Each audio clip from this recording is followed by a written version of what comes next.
What's going on, boxing fans? Julian Williams here at the distance. I got a video for you guys tonight.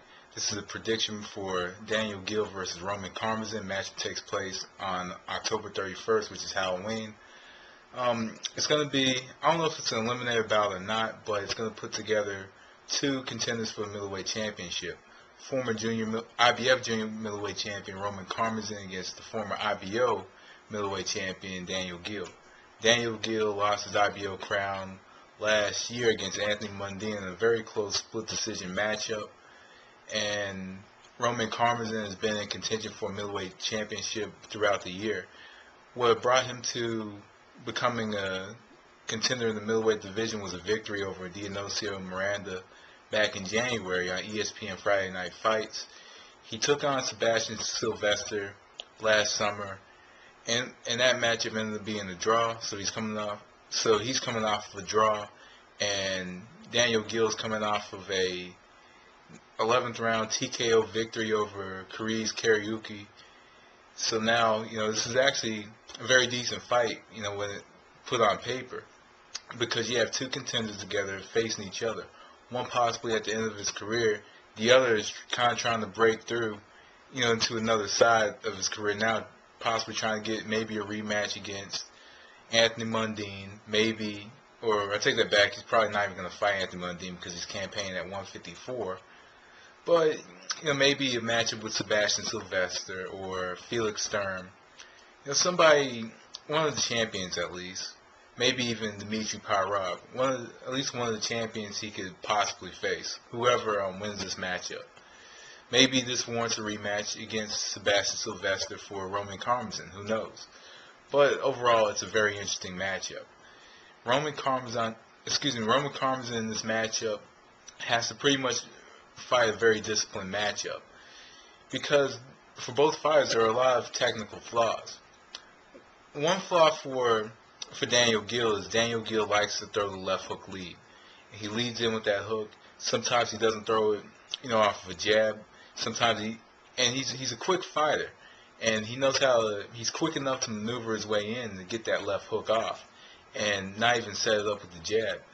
Roman Karmazin's job in this matchup is to punish him for making that mistake, being the veteran fighter that he is. What's going to be open for him is a stiff left hand. A lot of fighters, when they face Daniel Geale, they'll kind of flicker with the left jab to kind of try to get it through the guard. Karmazin in this matchup needs to throw a very stiff left jab. Stiff left jab is going to keep his space from Daniel Geale. If he keeps his space from Daniel Geale doesn't get inside. And that's the last thing that Roman Karmazin wants, is Daniel Geale to get inside. Because if Daniel Geale gets inside, especially with it being his hometown, he can outwork him on the inside.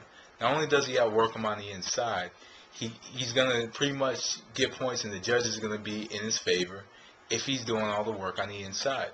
And that's where Daniel Geale likes to be. He can work from the outside, but he likes to work his way in. And Roman Karmazin's job in this matchup is to keep him outside.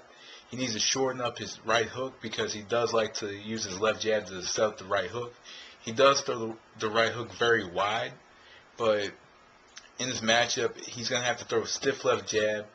And when a jab lands on Daniel Geale, the guard goes down a little bit. So he needs to follow it up with a right hook, with that looping right hook, but he needs to shorten it up a little bit. And I think if he keeps his space using the left jab, if he follows up his shots, because he does throw a lot of straight shots, and pretty much use a straight left hand to walk him down to the ropes, because if you get Daniel Geale on the ropes, Daniel Geale doesn't really throw back. He was lucky against Anthony Mundine when he was able to hit a left hook, but Roman Karmazin does defend himself very well from right hands. And for Daniel Geale in this match has to find a way to maneuver his way in. Roman Karmazin having a longer reach only by an inch, he's going to have to find a way to maneuver himself in. And also he's going to have to find a way to get his left hook to land. And he's going to have to pretty much set up combinations in this matchup against Roman Karmazin. Because against Roman Karmazin, he's going to have to outwork him. Because Roman Karmazin, when you come forward and you kind of try to impose your will on him, and he doesn't throw. He doesn't throw when you throw multiple combinations at him. And you have to kind of find a way for Roman Karmazin to step back. If Roman Karmazin steps back, he can't fight going backwards. If you get him stepping back, if he outworks him, outjabs him, then Daniel Geale could very much take this matchup. If he can outwork, outjab, and out hustle Roman Karmazin, with it being in Australia, I think that Geale has the advantage in this matchup, with the matchup being in Australia. And also in this matchup, I think that Daniel Geale does need to go for the uppercut when Roman Karmazin throws his looping right hand. He needs to go for the uppercut. He throws a very quick left uppercut, and he moves very well after he throws it. So I think that's going to be a shot that he does need to look for in this matchup, is a left uppercut. Because he does like throwing, hook type shots, and he likes to work on the inside. He needs to use a way to flick the jab to get in, and I think that he could very well take this matchup if he outworks him and finds a way to outbox Roman Karmazin and find a way to negate the jab and not let Karmazin walk him down, use his size to an advantage. So who I think is going to win this match? This is going to be a tough one, but I'm going to go with Roman Karmazin in this matchup. Roman Karmazin's having a great year.